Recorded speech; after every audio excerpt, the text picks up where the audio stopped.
an opportunity to remove somebody if they're not serving the best interest of the United States of America. The Senate has the opportunity to have a co-equal voice in who serves in the upper echelons of government, and the safety valve to pull somebody out of there for Congress is impeachment. Hasn't been done often enough, and I think we must stand up for ourselves. Now, give some background. I'm going to show a video. It's about 10 minutes, and then we'll get into the very specifics of where I think Mr. Koskinen lied. From the woman at the center of the IRS scandal involving IRS targeting conservative groups. Where's Lois Lerner? Lois Lerner. Targeting conservative groups. Lois Lerner. That's when Lois Lerner's... This was orchestrated, it was planned. The possibility of criminal activity. The whole truth and nothing but the truth. Let the record indicate that the witness did answer in the affirmative. On the advice of my counsel, I respectfully exercise my Fifth Amendment right and decline to answer that question. The IRS and Lois Lerner, something we've only received over the years in bits and pieces. But what does it look like all pieced together? Let's rewind.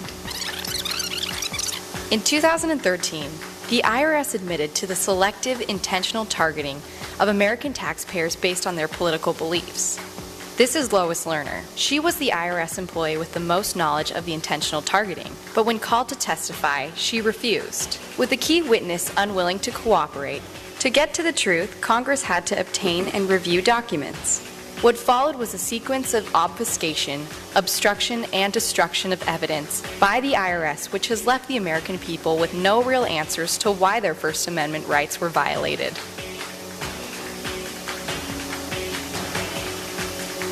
With rumors of targeting percolating, in June 2011, Ways and Means Chairman Dave Camp sends the first letter to the IRS related to the allegations of the IRS's mistreatment of conservative groups. 9 months later, in March 2012, Chairman Darrell Issa and Jim Jordan of the House Oversight Committee send a letter to the IRS requesting information. By May 2013, the IRS admits to targeting, and Chairman Issa and Jordan send yet another letter to the IRS requesting information. The President acknowledges wrongdoing and pledges cooperation. It's inexcusable, and Americans are right to be angry about it. Our administration has to make sure that we are working hand in hand with Congress to get this thing fixed. By August, the Oversight Committee issues its first subpoena, and the committee sends a letter to the Treasury Secretary reminding him of the obligation to preserve all emails. At this point, 3 congressional committees, the Inspector General, and the DOJ all have investigations underway. Fast forward 9 months. After he condemned the targeting, President Obama states in a February 2014 interview that there is not a smidgen of corruption. Not even mass corruption, not even a smidgen of corruption. But all these investigations are still open. Even the investigation he ordered was not complete. So how did the president arrive at this conclusion? What did he become aware of in those 9 months? Meanwhile, IRS Commissioner Koskinen appears before multiple congressional panels, promising to deliver all of Lois Lerner's emails. Are you going to provide the documents for Lois Lerner? Yes. That were subpoenaed? Yes. We're working very hard to get you the Lois Lerner emails. Are you or are you not going to provide this committee all of Lois Lerner's emails? We are already starting or that process. Yes, we will do that. Until he starts backtracking and obfuscating and parsing. Process. We'll redact them. There's going to be thousands of pages, but it's not going to expedite the conclusion of this investigation. And then, in June 2014, he tells Congress that Lerner's emails could not be recovered. As the actual hard drive, after it was determined that it was dysfunctional and that with experts no emails could be retrieved, was recycled and destroyed in the normal process. So was it physically destroyed? That's my understanding. So what could have possibly happened for the commissioner to make such a statement? Remember that very first letter from Chairman Camp to the IRS in June 2011? Well, coincidentally, Lois Lerner's hard drive crashes just 8 days later. What are the odds? Her hard drive crashing within a week of an inquiry from Congress truly defies all odds. This hard drive will sit in a bin for nearly 8 months, until it is destroyed, within weeks of an IRS internal investigation commencing. Another coincidence. In April 2013, a month before admitting to the targeting, Lois Lerner reminds colleagues to be cautious about what we say in emails, and on that same day asks whether the internal instant messaging system is archived. When told no, Lerner responds, "Perfect."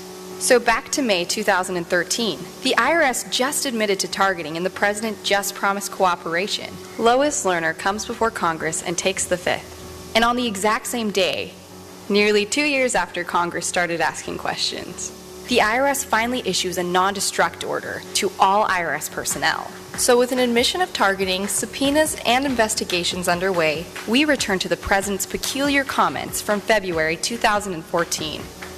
Not even a smidgen of corruption. Well, on the same day the president makes those comments, the IRS discovers a problem, a gap in Lois Lerner's emails. Thousands of emails are missing from around the critical period in the targeting in 2011. Remember, her hard drive crashed. Staff recognizes the need to collect backup tapes that might contain emails from the relevant time frame. Good thing for that non-destruct order and the subpoena from Congress ordering the preservation of documents. But on March 4th, 2014, 422 backup tapes containing emails from the relevant time frame are destroyed. This is 30 days after realizing there's a gap and 8 months after the non-destruct order and the subpoena. How does something like this happen? The IG testifies that it's truly an unbelievable set of circumstances. How in the world, with the preservation order and a subpoena, do they destroy 422 tapes? It's an unbelievable set of circumstances that would allow that to happen. And wasn't Commissioner Koskinen appearing before Congress at this same time, assuring members that the IRS would turn over all emails? Did the commissioner intentionally mislead Congress? Testimony suggests that the IRS knew that Lois Lerner's emails had been destroyed at the time of the commissioner's March testimony. Remember all the open investigations. Besides Congress and the DOJ, the IG was also investigating varying aspects of the targeting scandal. They started looking into Lois Lerner's emails in June 2014. Here's their story. In June 2014, the IG opens its investigations into the missing Lois Lerner emails. Commissioner Koskinen confirms that Lois Lerner's emails cannot be recovered and describes the great lengths the IRS has gone trying to find them. We've spent, as I've noted, at last count, $18 million responding. We've had over 250 employees at various times involved. We've had over 100 or 120,000 hours of effort devoted to it. And as I said, we've gone to great lengths. We've retraced the process for producing her email twice just to make sure that no email was missing. We understand the importance of this investigation. We've gone to great lengths, spent a significant amount of money trying to make sure that there is no email that is required that has not been produced. They didn't find any.